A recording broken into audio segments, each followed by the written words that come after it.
सान्द्रानन्दावबोधात्मकमनुपमितं कालदेशावदिभ्या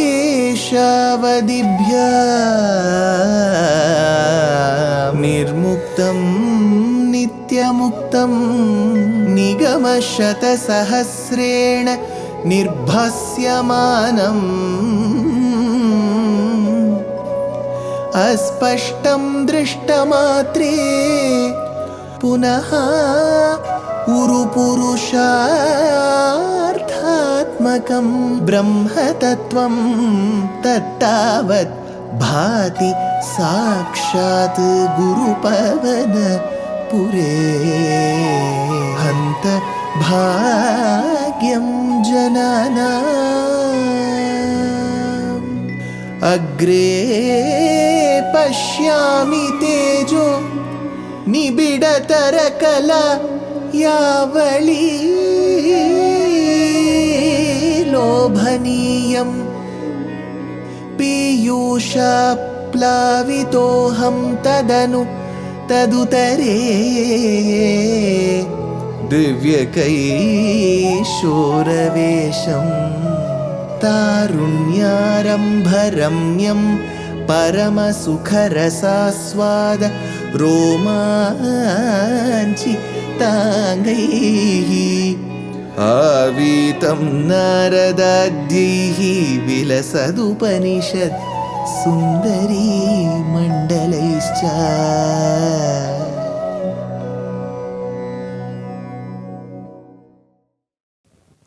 गुरुपवनपुरे हन्तभाग्यं जनानां.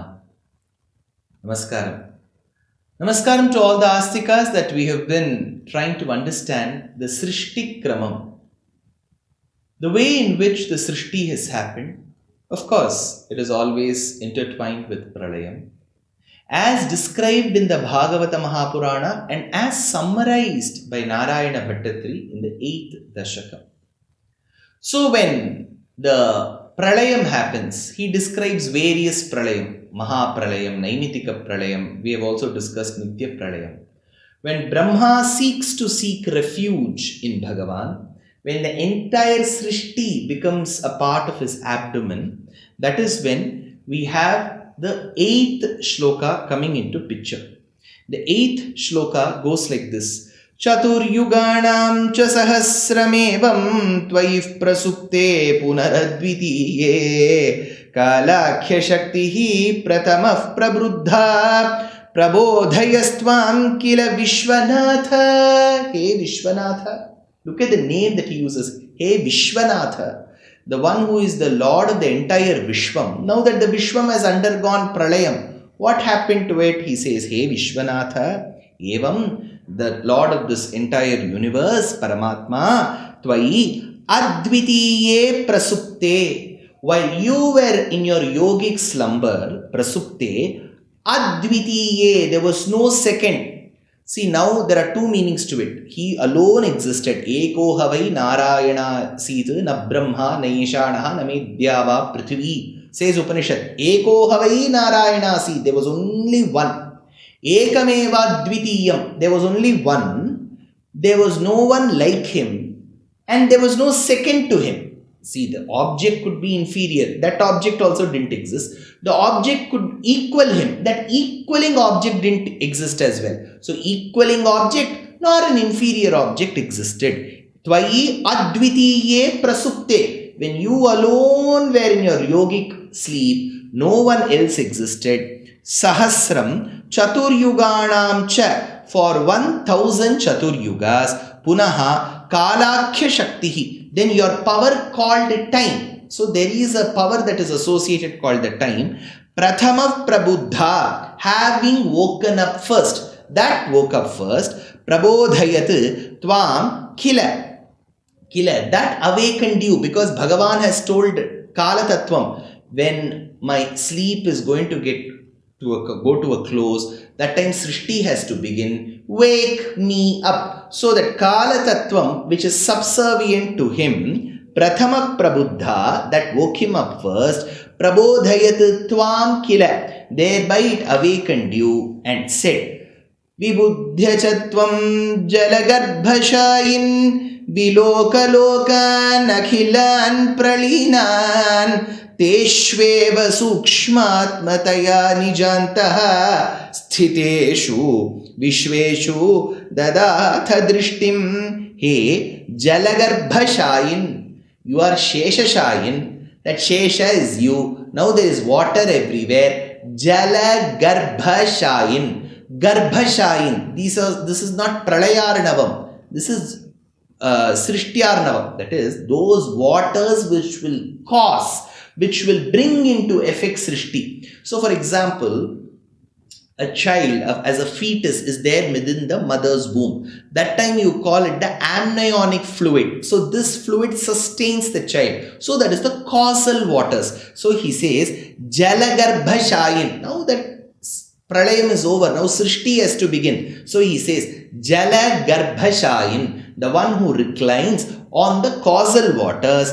Tvamcha vibudhya vilokya. Then on waking up, because Kala Tattvam has woken up Bhagavan. So he says, Tvamcha vibudhya. So it has woken him up. Vilokya, after having seen him. Akhilana lokana, all the worlds that were seen. Pralinana sukshmataya. Then they all merged into you. Earlier when they were all there in the sthulavastha, then during Pralayarnavam they went to sukshmavastha, the subtle form.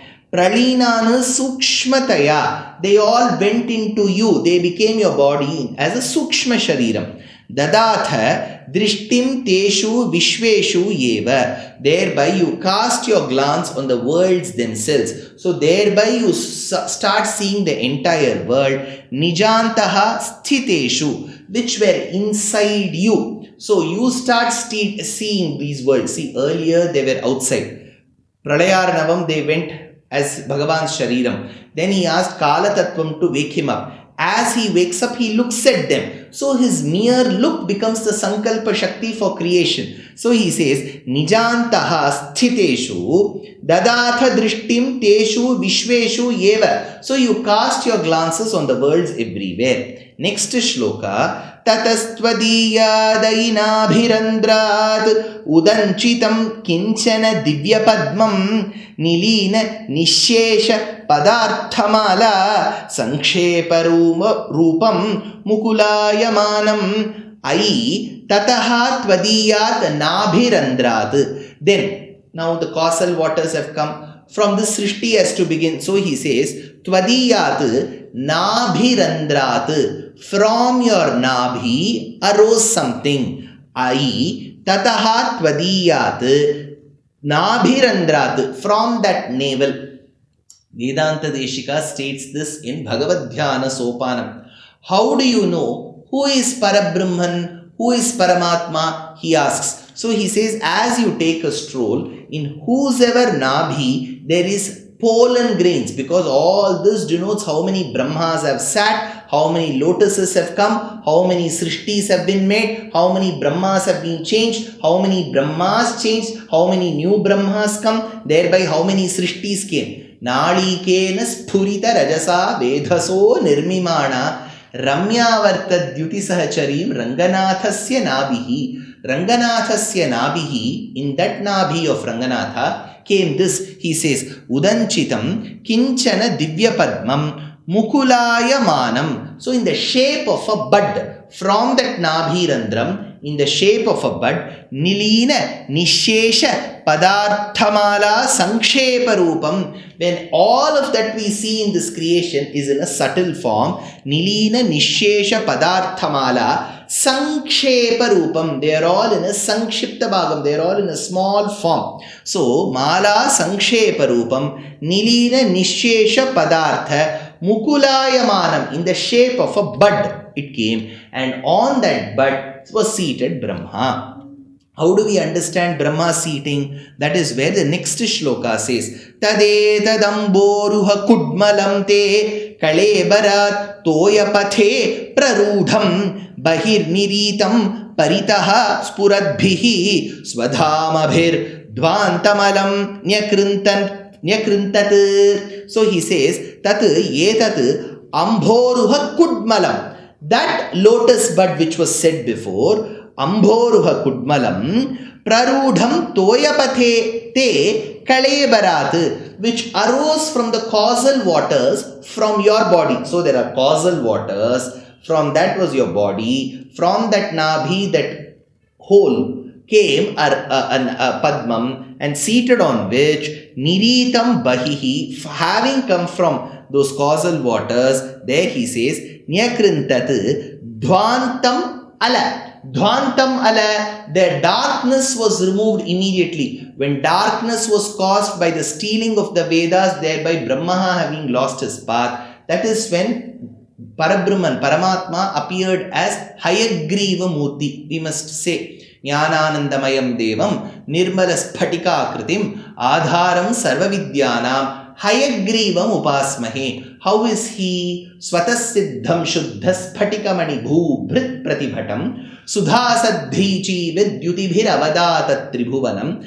Anantaistrayantair Anuvihita Hesha Halahalam Hatasesha Vadyam Hayavadana Nidhi Mahimaha Samahara Samnam Pratipadam Rucham Dhama Yajusham Layaf Pratyuhanam Lahari Vitatir Bodha Jaladehe Kathadar Pakshubhyat Kathakakula Kola Halabhavam Haratu Antardhvantam Hayavadanam. Antardhvantam, the darkness has to be removed internally by Hayagriva. Externally, when the Nabhi, from the Nabhi came the lotus. Nyakrintat Dhvantam Ala Swadhama Bihi Sphurat Bihi Paritaha. With the own brightness which was spreading everywhere came this beautiful aspect of lotus. Now what happened to that? He says in the next shloka. Sambhulla patre nitaram vichitre tasmin bhavad virya dhrite saroje sapadma janma vidhira virasit swayam prabuddha akhila vedarashihi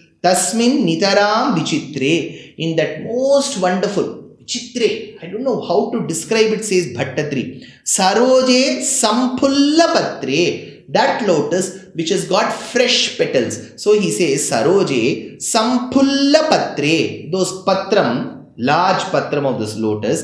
Bhavad Virya Dhrite. Supported by your yogic Shakti. See, every part of Srishti happens only through Bhagavan's Sankalpa Shakti. So he says, Bhavad Virya Dhrite Saha Padma Janma Vidhihi Swayam. That Brahma, that Janma, that one who has born of lotus, Padma Janma Vidhihi Swayam. Vidhi means Brahma. Remember this, Vidhi means fate. Vidhi means Brahma. So somebody said on a lighter way, we say that everything depends on fate. Who writes our fate? Brahma. So Vidhi writes our Vidhi. So Saha Padma Janma Vidhihi Swayam. So we have seen there was darkness everywhere, causal waters everywhere. On that Adishesha, which is Bhagavan himself, Bhagavan was reclining. From that Nabhi came a Sarojam. That lotus was able to expel the darkness that was all around. Seated on that lotus, Saha Padmajanma Vidhihi Swayam. That Vidhi, born of a lotus, called Brahma, was seated. Prabuddha Kila Vedarashihi Avirasit. Who knew all the Vedas. So at one point in time when he didn't know the Vedas, he lost the Vedas, Bhagavan came as Hayagriva Murti. This time there was no loss of knowledge or of the Vedas. So Brahma was born with a fed-in knowledge. He already had the prerequisite knowledge. So he says, Avirasit Prabuddha Khila Vedarashihi. That Brahma came out. See, I told you very clearly in the previous episodes as well, Bhaṭṭatiri has been time and again saying lotus, lotus, lotus, lotus, Padma, Pankaja, Saroja, Amboruha. Why so many times lotuses? Maybe, sir, Brahma is seated on the lotus, Bhagavan is the lotus eye lord. So the lotus eye lord created the lotus seated on which was Brahma. Since it deals with Brahma and his creation, there is mention of lotus. Yes, but the last shloka gives us a hint. And this has a great connection to the sage of Kanchi called Paramacharya, which is a very important shloka in the next episode.